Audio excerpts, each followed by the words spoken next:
श्री कृष्ण के एक बड़े प्यारे सखा हैं जिनका नाम है सुदामा। ब्राह्मण है, ब्रह्म ज्ञानी भी है और उस ज्ञान के अनुरूप आचरण करने वाले भी हैं। अम्बरीश भैया, ज्ञानी लोग तो बहुत मिल जाएंगे लेकिन आचरण में बहुत कम लोगों के आता है, आचरण नहीं हो पाता।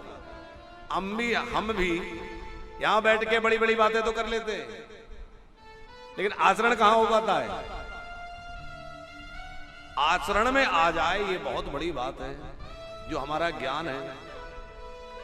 सुदामा जी की विशेषता यह है कि वो ज्ञानी तो है ही लेकिन आचरण भी उनका अत्यंत श्रेष्ठ है। विरक्त रहते हैं, कोई संग्रह नहीं, कोई परिग्रह नहीं,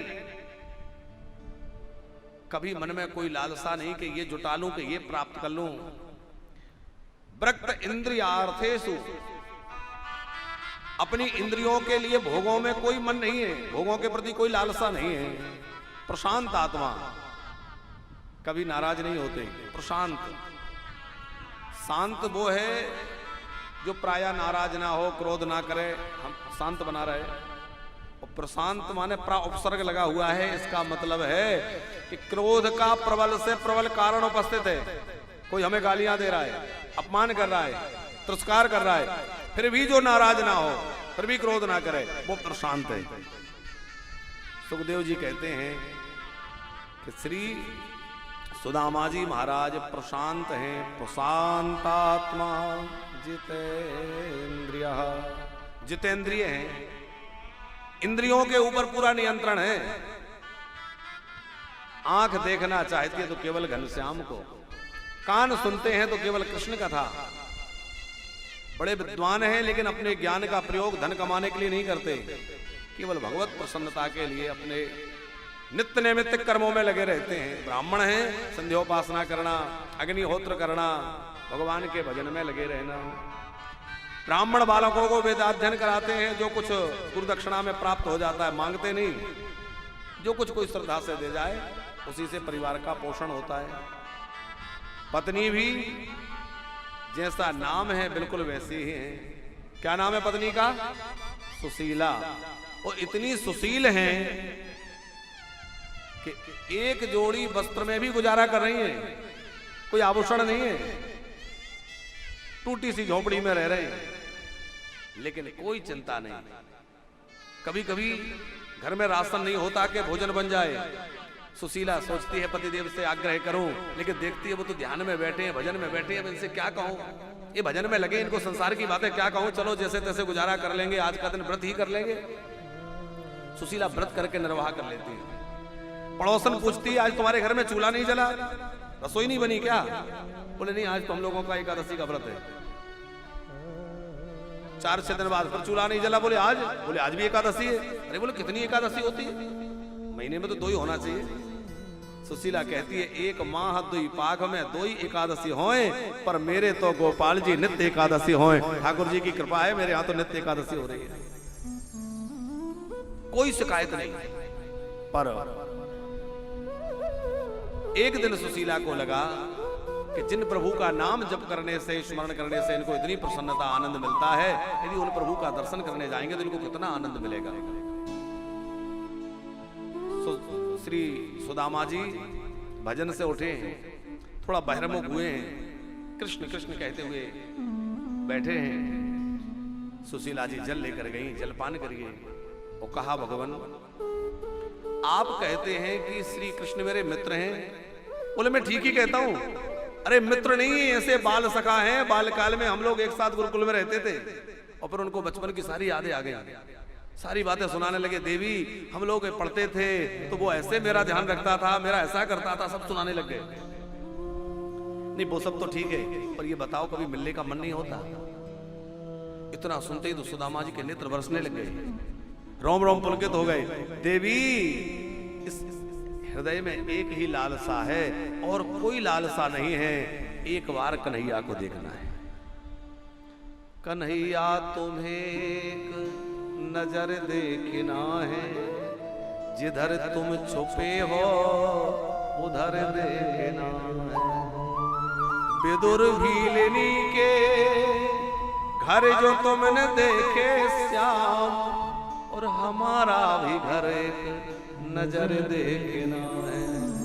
कन्हैया तुम्हें एक नजर देखना। पर आप जाते क्यों नहीं? सुदामा जी बोले मन तो बहुत होता है, पर मैं सोचता हूं इस समय वो द्वारिकाधीश है।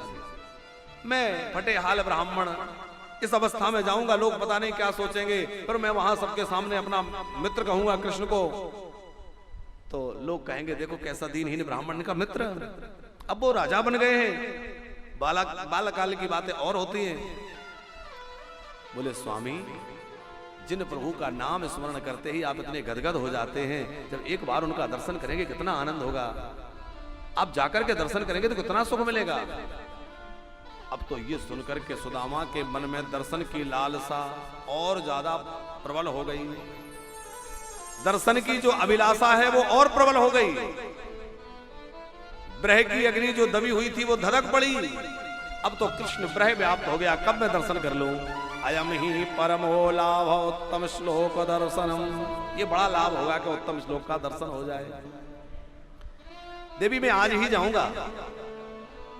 देखो खाली हाथ नहीं जाना चाहिए, भेंट के लिए कुछ दो।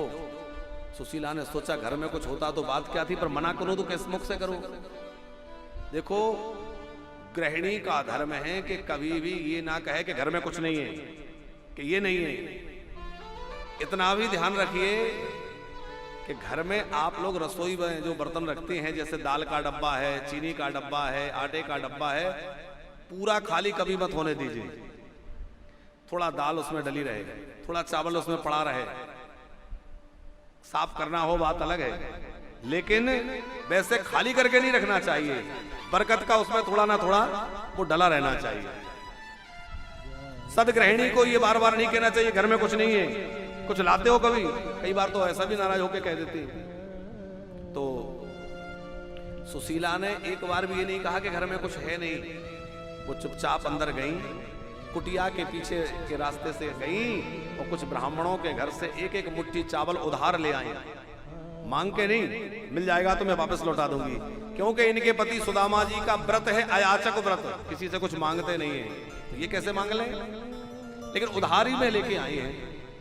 या चित्वा चत्रो मुष्टीन विप्रान पृथक तंडुलान चैल खंडेन तान वद्वा भरतरे प्रादादुपायनम। एक कपड़े में पोटली बनाई, सुदामा जी को दे दी। सुदामा जी लेकर के चले हैं और बड़े प्रसन्न होकर चले हैं। आज इन नैनों से प्रभु का दर्शन होगा। बड़े प्रसन्न होकर के सुदामा जी चले और चलते चलते थक गए। कहीं बैठे निद्रा लग गई। भगवान ने अपने गणुर जी को भेजा, गणुर जी पीठ पर बिठा करके लाए और द्वारिका से कुछ दूर छोड़ दिया। फिर उठकर चलने लगे। कुछ दूर बाद जब द्वारिका दिखने लगी तो पूछा कौन सा नगर है। बोले ये महाराज द्वारिका ही है। अच्छा द्वारिका है, यहाँ श्री कृष्ण कहाँ विराजते हैं। बोले ये सारे महल उन्हीं के हैं। सबसे बड़ा महल है ये रुक्मणी जी का है, प्राय प्रभु वहीं रहते हैं, जाइए। अब सुदामा जी गए। दशा तो बड़ी दीनहीन सी है। फटे से वस्त्र हैं, दुर्बल देह है, पैरों में जूतियां नहीं है, सिर पर पगड़ी नहीं है, और मुख में कृष्ण नाम है, बगल में चावल की पोटली है, हृदय में प्रेम है, आंखों में अश्रु है। और सुदामा जी मुख्य द्वार पर पहुंचे। द्वारपालों ने कहा ब्राह्मण देवता कोई आज्ञा हो तो हमें दीजिए, क्योंकि इस समय तो ठाकुर जी विश्राम कर रहे होंगे भगवान द्वारिका नाथ। क्या चाहते हैं। बोले और कुछ नहीं चाहता है, बस यही चाहता हूं कि एक बार दर्शन मिल जाए।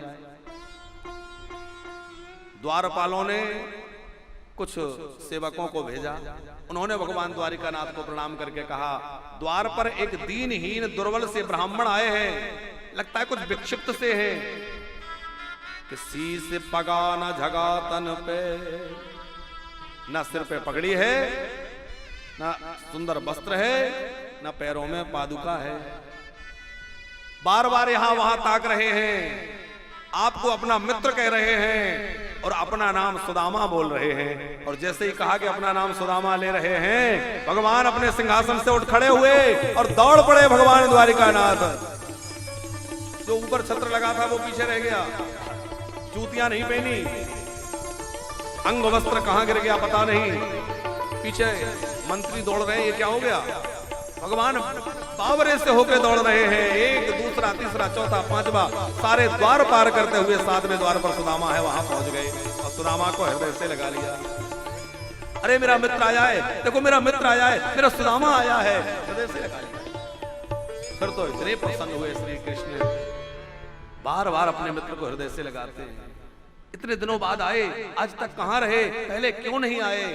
ऐसी बातें करते हुए अंदर लेके आए, अपने सिंहासन पे बिठा दिया। सुदामा जी संकोच में भरे, अरे भैया यहाँ कहाँ बिठा रहे हो? बोले आप ब्राह्मण देवता हैं, ब्राजी। शरण धोने के लिए जल मंगाया रुक्मणी जी से, रुक्मणी जी जल लेकर आई, उसके पहले ही भगवान ने इतने आंसू बहाए कि भगवान के प्रेम आंसुओं से ही सुदामा के चरण धुल गए।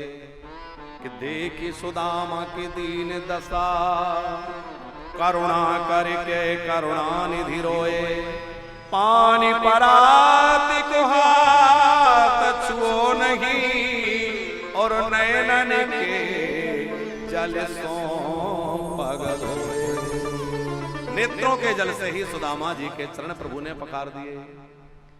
आरती उतारी है, चंदन लगाया है, बहुत प्रकार से उनकी सेवा सत्कार किया, रसोई भोजन पवाया और कहा मित्र बहुत दिनों बाद आए हैं। अब थोड़ा संक्षिप्त हम सुना रहे हैं, क्योंकि आगे आज उपसंहार की भी सब चर्चा है। तो सुदामा जी श्री कृष्ण के साथ में मिल रहे हैं और बाल्यकाल की स्मृतियां, देखो जैसा बचपन में था आज भी बिल्कुल वैसा ही है, जरा भी नहीं बदला। देखो मुझ फटे हाल ब्राह्मण को लेने के लिए द्वार तक दौड़ कर गया, कैसे मुझे अपने सिंहासन पे बिठा दिया। लेकिन सुदामा जी इतने संकोची है कि कुछ बोल नहीं पा रहे हैं। श्री कृष्ण को लगा मेरे मित्र थके हैं, तो ले जाकर के उनके चरण दबाने लगे और फिर कहा मित्र विवाह किया कि नहीं? सुदामा जी ने कहा अरे भाभी ने कुछ भेजा होगा, क्या भेजा है? अब वो पोटली छुपा रहे थे, जैसे तैसे प्रभु ने छीन ली और सुदामा जी के चावलों को प्रभु पाने लग गए। एक मुट्ठी कच्चे चावल खा करके एक लोग का राज्य दूसरे में दूसरा, तीसरे में तीसरा देने वाले थे। तब तक रुक्मणी जी ने कहा हम लोगों को प्रसाद नहीं बांटोगे क्या? तीसरा मुट्ठी चावल जो है वो सब रानियों में बांटा गया। बड़े प्रेम पूर्वक मिले हैं, भगवान की बड़ी दिव्य कथाएं हैं।